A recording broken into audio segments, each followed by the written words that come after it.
नमस्कार दोस्तों, स्वागत है आपका हमारे चैनल लर्न एंड ग्रो में। आज हम बात करेंगे स्ट्रेंथ ऑफ मटेरियल की एक प्रॉब्लम के बारे में। तो चलिए यहाँ पर एक क्वेश्चन ले लेते हैं। इस क्वेश्चन में हमें क्या दिया गया है, दो वायर हैं हमारे पास, जिसमें से जो पहली वायर है वो 4 मीटर लंबी है और 5 mm का डायमीटर है उसका, और वो एक्सटेंड हो जाती है 0.60 mm जब एक वेट W उसके ऊपर लटकाया जाता है। तो चलिए यहाँ पर एक फिगर बना लेते हैं, एक रिजिड सपोर्ट बना लेते हैं और एक पहली वायर बना लेते हैं। यानी कि ये जो हमने ब्लू कलर में दिखाई है फर्स्ट वायर है, नाम दे देते हैं इसको। और इसकी लंबाई कितनी है हमारे पास, ये 4 मीटर लंबी है। और जब जो है वेट को लटकाया जाता है, वेट क्या है W, जो कि हमें यहाँ पर दिया गया है।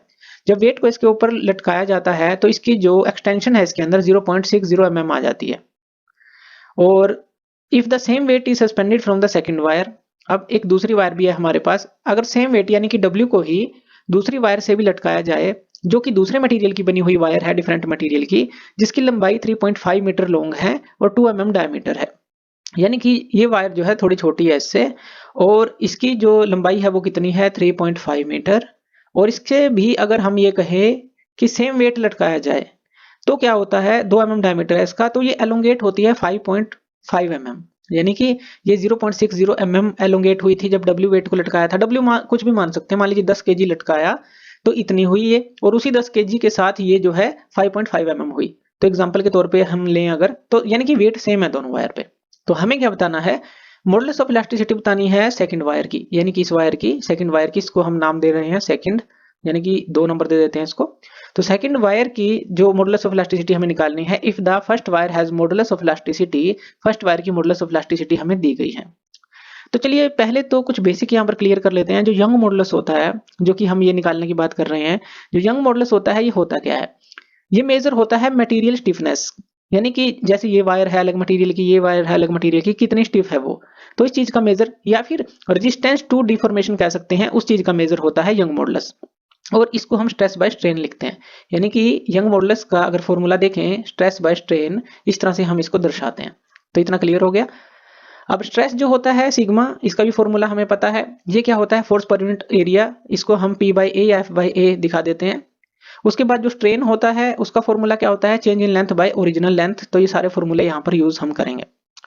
तो चलिए यहाँ पर पहले जो गिवन डाटा है वो ले लेते हैं। गिवन डाटा के अंदर जो वायर 1 के लिए अगर हम बात करें, तो लेंथ जो है 4 मीटर है, 400 mm के बराबर होगी। मीटर को mm में कन्वर्ट कर लेंगे। डायमीटर जो है D1 5 mm है इस वायर का डायमीटर, यानी कि जो फर्स्ट वायर है। एलोंगेशन जो आई है 0.60 mm आई है। और जो यंग मॉडुलस है वो इसके लिए दिया गया है 2 × 10⁵ न्यूटन पर mm स्क्वायर। अब इसी तरह से जो वायर सेकंड है, ये वायर जो सेकंड है, इसके लिए हमें क्या क्या दिया गया है, लेंथ दी गई है L2 3.5 मीटर, यानी कि 3500 mm हमें दी गई है। उसके बाद जो डायमीटर है D2, वो हमें कितना दिया गया है, वो 2 mm दिया गया है। उसके बाद जो एलोंगेशन है वो है हमारे पास 5.5 mm, इसके अंदर आएगी जब सेम वेट को इससे लटकाया जाएगा। और जो वेट W है वो सेम है दोनों वायर के लिए, तो ये हमने यहाँ पर लिख दिया है ताकि बाद में हमें कोई परेशानी ना हो, दिक्कत ना हो इसको समझने में। तो ये सारा गिवन डाटा है। तो चलिए सबसे पहले हमें स्ट्रेस निकालना है, स्ट्रेन निकालना है, तभी तो यंग मॉडुलस ऑफ इलास्टिसिटी निकलेगी। तो चलिए पहले निकालते हैं एरिया ऑफ द वायर्स। तो एरिया ऑफ वायर 1 जो है वो हम निकाल लेते हैं।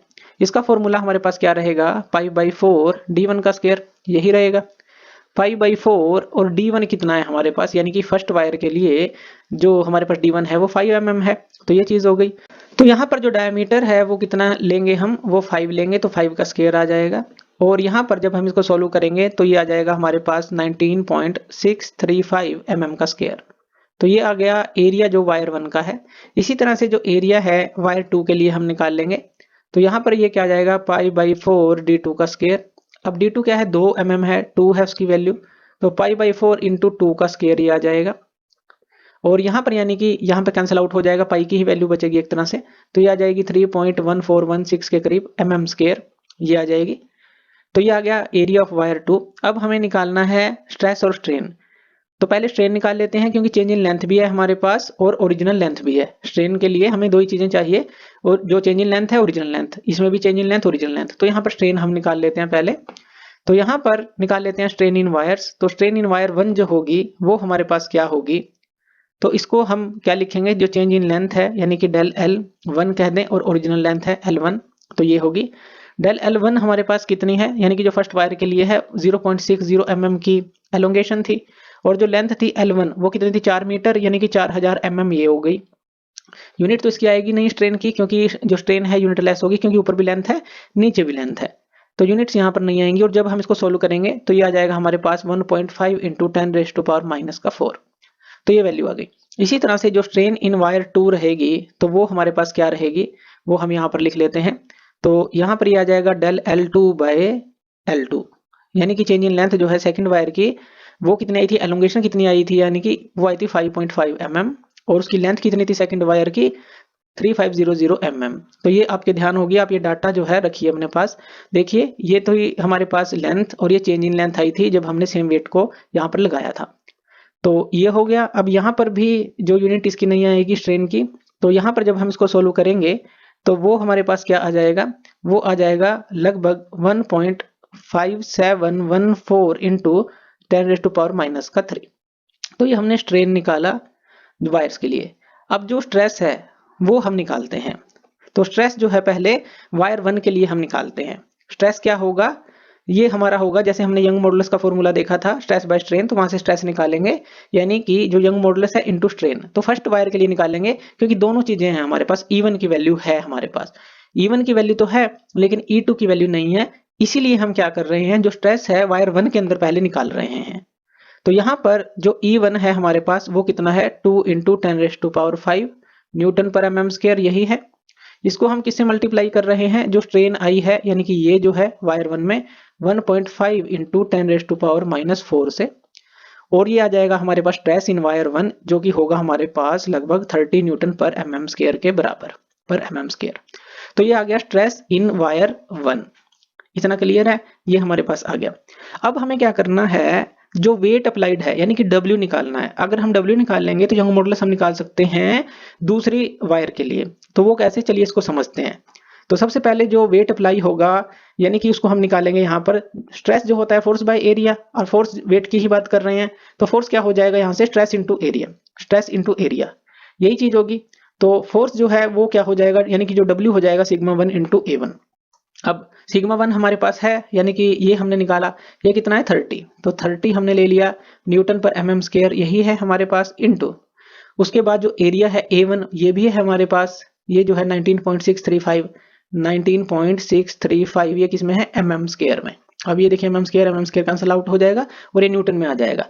अब 30 को जब हम 19.635 से मल्टीप्लाई करेंगे तो हमारे पास क्या आ जाएगा, ये आ जाएगा 589.05, ये हमारे पास आ जाएगा। अब यहाँ पर ये आया है वेट। अब वेट क्या है, दोनों के लिए ही सेम है, यानी कि ये W हमने निकाल लिया तो दोनों के लिए ही सेम है, यानी कि इस वायर के लिए भी ये W सेम होगा।